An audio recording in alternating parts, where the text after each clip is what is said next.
ಹರಿ ಸರ್ವೋತ್ತಮ ವಾಯುಜೀವೋತ್ತಮ ಶ್ರೀ ಗುರುಭ್ಯೋ ನಮಃ. ನಾನು ಗೀತಾ ಮುಜ್ಜಿ, ಬಾಗಲಕೋಟ. ದಶಪಾಪಗಳನ್ನು ಪರಿಹರಿಸುವ ಋತ ದಶಹಾರ ಋತ.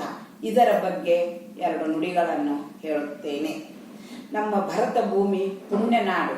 ಭಾರತೀಯರು ಸನಾತನ ಧರ್ಮದ ಅಡಿಯಲ್ಲಿ ಬೆಳೆದು ಬಾಳುವವರು. ಹೀಗಾಗಿ ಪ್ರತಿ ವಾರ, ತಿಥಿ, ನಕ್ಷತ್ರ, ಮಾಸ ತಮ್ಮದೇ ಆದ ವಿಶಿಷ್ಟ ಮಹತ್ವಗಳನ್ನು ಪಡೆದುಕೊಂಡಿವೆ. ಅವುಗಳನ್ನು ಸಂಪ್ರದಾಯ, ಪರಂಪರೆ, ಸಂಸ್ಕೃತಿಗಳಿಂದ ಮನೆ ಮನದಲ್ಲಿ ಆಚರಿಸುತ್ತೇವೆ.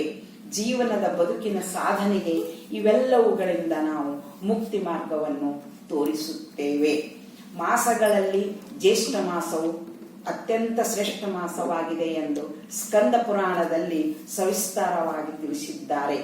ಸುಡು ಸುಡು ಬಿಸಿಲು, ಶರೀರವೆಲ್ಲ ದಗದಗ, ಅಕಾಲಿಕ ಮಳೆ, ಗುಡುಗುಸಿಡಿಗಳ ಅಬ್ಬರ, ಇಂಥ ವಾತಾವರಣದಲ್ಲಿ ಜ್ಯೇಷ್ಠ ಮಾಸ ಪ್ರವೇಶ ಮಾಡುತ್ತದೆ. ಭಗವಂತನೇ ಈ ಮಾಸಕ್ಕೆ ಅಭಿಮಾನಿಯಾಗಿದ್ದು, ನಾವು ಮಾಡುವ ಎಲ್ಲ ಸತ್ಕರ್ಮಗಳಿಗೆ, ಋತ ಜಪ ತಪಗಳಿಗೆ, ದಾನ ಧರ್ಮಗಳಿಗೆ ಫಲಗಳನ್ನು ಕೊಡುವವನಾಗಿದ್ದಾನೆ. ಈ ಮಾಸದಲ್ಲಿ ತೃಪ್ತಿ ಫಲ ಕೊಡುವ ಋತವೆಂದರೆ ದಶಹರಾ ಋತವಾಗಿದೆ. ಜ್ಯೇಷ್ಠ ಮಾಸ ಪ್ರತಿಪದೆಯಿಂದ ದಶಮಿವರೆಗೆ ಭಕ್ತಿ, ಶ್ರದ್ಧೆ, ನಿಷ್ಠೆಗಳಿಂದ ಈ ಋತವನ್ನು ಆಚರಣೆ ಮಾಡಿದರೆ ದಶಪಾಪಗಳು ನಾಶ ಹೊಂದುತ್ತವೆ.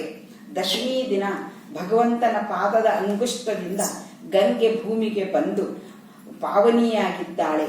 ನಿತ್ಯವೂ ಈ ಮಾಸದಲ್ಲಿ ಗಂಗಾ ಸ್ನಾನ ಮಾಡುವುದು ಅತ್ಯಂತ ಶ್ರೇಷ್ಠ. ಅಸಾಧ್ಯವಾದರೆ ಸಹಜವಾಗಿ ಮನೆಯಲ್ಲಾದರೂ ಕೂಡ ನಾವು ಸೂರ್ಯೋದಯ ಕಾಲದಲ್ಲಿ ಗಂಗೆಯ ಸ್ಮರಣೆ ಮಾಡಿ,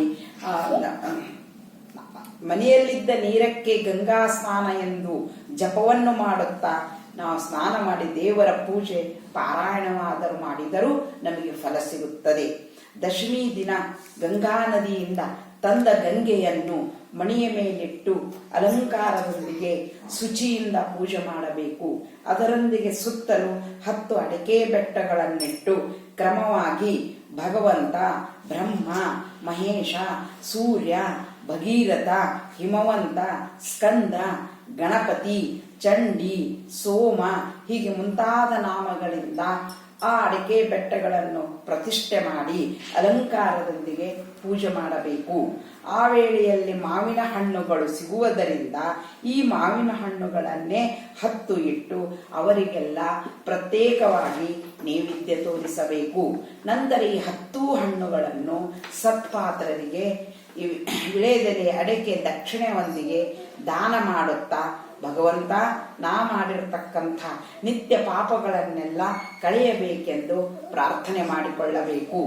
ಈ ರೀತಿ ನಾವು ದಶಹರಾ ಋತ ಆಚರಣೆ ಮಾಡುವುದರಿಂದ ಸ್ತ್ರೀಯರಾಗಲಿ ಪುರುಷರಾಗಲಿ ತಮ್ಮ ಪಾಪಗಳಿಂದ ಮುಕ್ತರಾಗುತ್ತಾರೆ. ದೇಹದಿಂದ ಮಾಡಿದ 3 ತರಹದ ಪಾಪಗಳು, ಮಾತಿನಿಂದ ಮಾಡಿದ 4 ತರಹದ ಪಾಪಗಳು, ಮನದಿಂದ ಮಾಡಿದಂತಹ 3 ಪಾಪಗಳು, ಈ ರೀತಿ ಒಟ್ಟು 10 ಪಾಪಗಳು ನಾಶವಾಗುವುದರಿಂದಲೇ ದಶಹರಾ ಋತವೆಂಬ ಹೆಸರು ಪಡೆದುಕೊಂಡಿದೆ.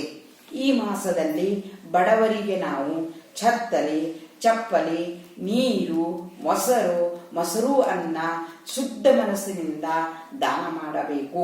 ಆಗ ಭಗವಂತನು ಸಂತೃಪ್ತಿಯಾಗುತ್ತಾನೆ. ಈ ವಿವರಗಳನ್ನೆಲ್ಲ ನಾವು ಸ್ಕಂದ ಪುರಾಣದಲ್ಲಿ ಸಾಕಷ್ಟು ಸ್ಪಷ್ಟೀಕರಿಸಿದ್ದಾರೆ, ಕಾಣಬಹುದು. ನಾವೆಲ್ಲರೂ ಮಹಾಸಮಾಗಳ ಮಹತ್ವ ತಿಳಿದುಕೊಂಡು ಋತ ಆಚರಣೆ ಮಾಡಿದರೆ ಯುವಜನಾಂಗಕ್ಕೆ ಕಲಿಸಲು ಅನುಕೂಲವಾಗುತ್ತದೆ. ಸನಾತನ ಧರ್ಮದಲ್ಲಿ ಇವೆಲ್ಲವುಗಳನ್ನು ಮಾಡುವುದರಿಂದ ನಮ್ಮ ಜೀವನ ನೆಮ್ಮದಿಯಾಗುತ್ತದೆ. ಇಷ್ಟೇ ಅಲ್ಲ, ಇಂದು ಶ್ರೀರಾಮಚಂದ್ರನು ಶಿವಲಿಂಗವನ್ನು ರಾಮೇಶ್ವರ ಕ್ಷೇತ್ರದಲ್ಲಿ ಸ್ಥಾಪಿಸಿದ ಪವಿತ್ರ ದಿನವೂ ಆಗಿದೆ. ಇಂದು ನಾವು ಮಹೇಶನನ್ನು ಪೂಜೆ ಮಾಡಿ ಅವನ ಸ್ಮರಣೆ ಮಾಡಿ ಮನೋನಿಯಾಮಕನಾದ ಮನೋನಿಯಾಮಕನಾದ ಶಿವನನ್ನು ಯಾವಾಗಲೂ ನಾವು ಪ್ರಾರ್ಥಿಸಬೇಕು. ಇಷ್ಟು ದಶಹರಾ ಮಹತ್ವವನ್ನು ಹೇಳಿದ್ದೇನೆ. ಹರೇ ಶ್ರೀನಿವಾಸ.